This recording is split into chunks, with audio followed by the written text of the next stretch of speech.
knows a lot about the science stuff. Professor Dave explains.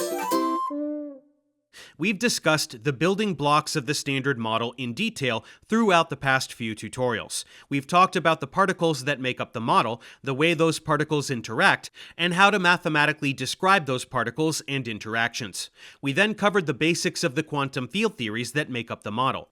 As we talked about in the previous tutorial, the weak interaction is a little bit weird. Unlike QED and QCD, it violates parity maximally. But perhaps even stranger is that it can also violate CP symmetry. While CP violation is an interesting theoretical consequence of the vector axial structure of the weak interaction, it also has powerful implications.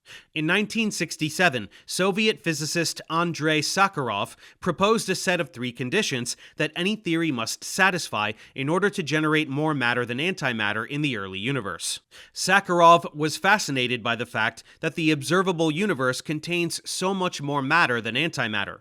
The Big Bang should have generated equal amounts of both, so we'd expect them to annihilate completely, leaving behind just photons and no atoms, stars, or people. According to Sakharov, one of the necessary ingredients for producing a matter-dominated universe is that the laws of physics must violate CP symmetry. Without this, any matter produced in the early universe would be matched by an equal amount of antimatter, and the two would annihilate into radiation.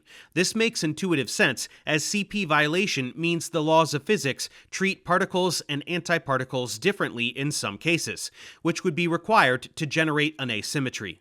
The fact that we exist suggests that somewhere in the laws of physics there is a preference for matter over antimatter. This is known as baryon asymmetry, or sometimes called baryogenesis, which refers to the creation of extra baryons relative to the antibaryons. Now that we know the weak force can violate charge parity symmetry, let's look at how this happens. The theoretical explanation for CP violation in the Standard Model is the Cabibbo-Kobayashi-Maskawa matrix, or CKM matrix, which describes how different types of quarks mix under the weak interaction. Essentially, the CKM matrix tells us how likely it is for one type of quark to turn into another when it emits or absorbs a W boson. The fascinating thing that the creators of the CKM matrix realized is that if there are at least 3 generations of quarks, the matrix contains a complex phase. This phase leads directly to observable CP violating processes. After this discovery within the structure of the CKM matrix, a 3rd generation of quarks was predicted and discovered, which led to Kobayashi and Maskawa being awarded the Nobel Prize in 2008. But how were scientists so sure that CP violation was happening that they predicted a new generation of quarks? The first clear evidence for CP violation came from the study of neutral kaons, which are particles containing a strange quark and a down antiquark, or vice versa. Because of something called neutral kaon mixing, these kaons could be combined into 2 states that are a superposition of kaons and their respective antiparticles. The first state is CP even, where a CP transformation applied to the state wouldn't change anything. This is written as K1 equals 1 over root 2 times the neutral kaon K0 plus the neutral anti-kaon K0 bar. The second state is CP odd, where a CP transformation applied to the state would flip all the signs from plus to minus or from minus to plus. This is written as K2 equals 1 over root 2 times the neutral kaon K0 minus the neutral anti-kaon K0 bar. These states were believed to be distinct, with each having a corresponding kaon mass state, and in a world with no CP violation, they would remain so. However, in 1964, scientists at Brookhaven National Laboratory observed that a CP odd state could decay into a CP even final state. This means that the kaon mass states don't correspond directly to the CP even and CP odd states, but instead are each a mix of the two. This is clearly a direct violation of CP symmetry. All this CP violation is fascinating, but there is one problem. It's true that the Standard Model currently meets one of the Sakharov conditions for matter-antimatter asymmetry. It also has a few processes that can violate baryon number, which is another one of the conditions. However, it turns out that the total amount of asymmetry the Standard Model predicts through these two types of processes is much smaller than the asymmetry we see in our universe. This suggests that new physics beyond the Standard Model is likely necessary to fully solve the mystery of baryon asymmetry. More on that later. Before we move past the weirdness of the weak interaction, there's another interesting part of the current Standard Model that emerges from it. The equations governing the weak force aren't gauge invariant, and this bothered theoretical physicists at the time it was discovered. In 1961, Sheldon Glashow proposed a unified theory that was the first electroweak theory in an attempt to address this issue and create a gauge invariant version of the weak interaction. The theory contained 4 bosons, 1 scalar boson, the photon, and 3 vector bosons, the W+, W-, and Z.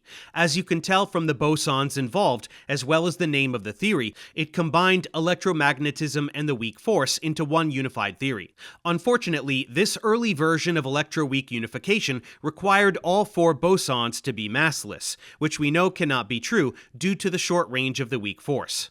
We know that the W and Z bosons must have non-zero masses. Around the same time, Steven Weinberg and Abdus Salam ran into similar problems as a result of their own independent attempts at unifying electromagnetism and the weak interaction. However, they all agreed on the need for the weak force to have 3 bosons, W+, W-, and Z. Then, in the early 1970s, Gerardus de Hooft and Martinus Veltman figured out a way to make the unified theory work with massive W and Z bosons and calculated predictions for some experimentally measurable quantities. One notable predicted quantity comes from the equation that states the ratio represented by the mass of the W boson divided by the mass of the Z boson equals the cosine of theta W. This angle, theta W, is known as the Weinberg angle, or the weak mixing angle. This represents the way that the electromagnetic and weak forces interact to form the complete electroweak theory.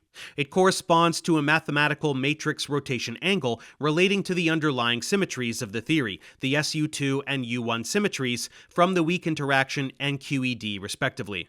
Due to their mathematical relationship, both the boson masses and the weak mixing angle were measured by scientists to check if the theoretical structure of electroweak theory would deliver accurate predictions. The weak mixing angle was first measured at CERN in the 1970s using neutrino interactions, which rely on the weak force's neutral current, as we discussed previously.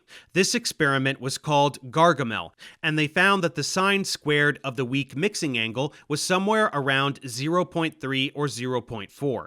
Just the next decade, in the 1980s, CERN's superproton synchrotron was modified to search for the weak force bosons and successfully measured the W and the Z, confirming Glashow, Weinberg, and Salam's bosons were real, and that de Hooft and Veltman's mass predictions were accurate. Today, we've measured the angle precisely such that we know the sine squared of theta W is 0.22305. This means we also have precise measurements of the W mass being 80 giga-electron volts and the Z mass being 91 giga-electron volts. Thusly, the scientific community was convinced electromagnetism and the weak interaction are not separate. At low energies, they behave quite differently, but at high energies, they merge into one electroweak interaction governed by GWS theory, named after Glashow, Weinberg, and Salam.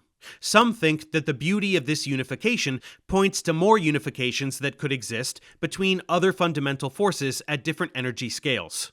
One thing that these people are looking for is a grand unified theory, or GUT, which would unite the strong force with the electromagnetic and weak. This GUT would similarly have different behavior at different energy scales, and likely not be unified for all energy scales. This begs the question, what is the transition point between high and low energy that unifies the theories? What causes the differences to emerge at that point?